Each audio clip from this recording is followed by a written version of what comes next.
Well, we are in a way stuck in a little bit of a rut. You could put it mildly, the economy is growing, but it is running on empty. And the reason for that is because we face very definite structural constraints, and almost all of them relate to inadequate infrastructure. And inadequate power infrastructure is a major constraint. It really stunts the private sector. It makes it very difficult for them to expand their own operations. Inadequate transport infrastructure, inadequate port infrastructure, and inadequate logistics and telecommunication infrastructure. Not only is it an absolute constraint on private firms' ability to expand their capacity, but it is also at the very same time something that raises the cost of production and makes them less competitive. And as a result of that, it's a bit of a vicious cycle. So combined, you have a situation where producers are stuck in a very difficult bind. Some of these things they can work on. Companies can certainly do something about the hostile relationship between themselves and their employees. They can certainly see what they can do to enhance productivity. But the rest really, the broader infrastructure, the service delivery, that has to come from government and the private sector working together.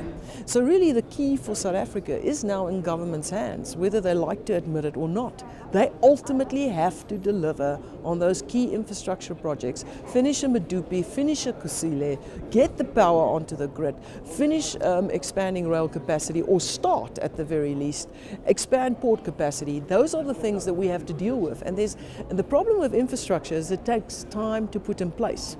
Okay, so the more inefficiencies you have in the process, the more you delay your ability to grow at a faster pace in the future.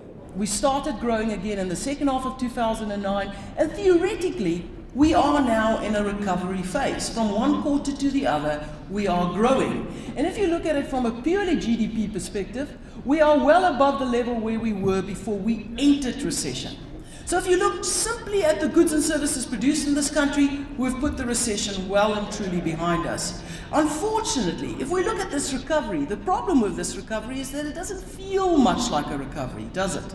I mean, there isn't the usual enthusiasm that is associated with upswings. There isn't the usual forward planning that is associated with upswings. You have a lot of doubt. You still have a lot of hesitancy. There's still a lack of confidence. So consequently, this is the problem with the particular recovery. The other characteristic of this particular recovery is that the growth rates have been very slow.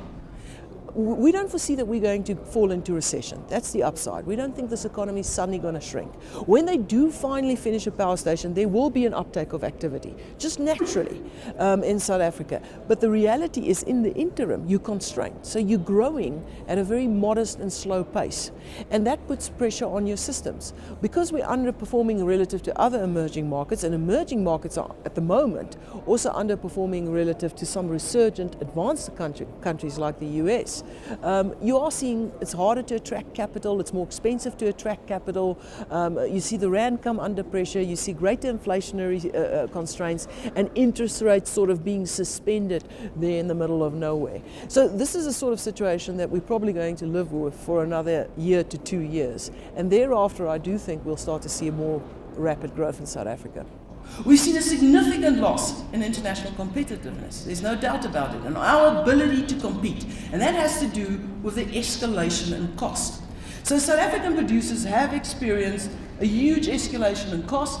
A lot of that has to do with the surge in electricity prices, which has been a function of two things. The fact that we have insufficient electricity capacity, which of course increases the scarcity of it, and the fact that we need to complete more power stations, which we have to fund. And as a result of that, we have seen electricity costs really rise very, very sharply.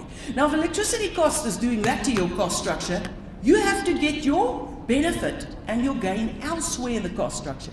You have to cut elsewhere in the cost structure just to stay in more or less the same place. But that hasn't happened in South Africa. There's only one thing that can be done to deal with the current account deficit. In other words, that is the gap between our imports and our exports.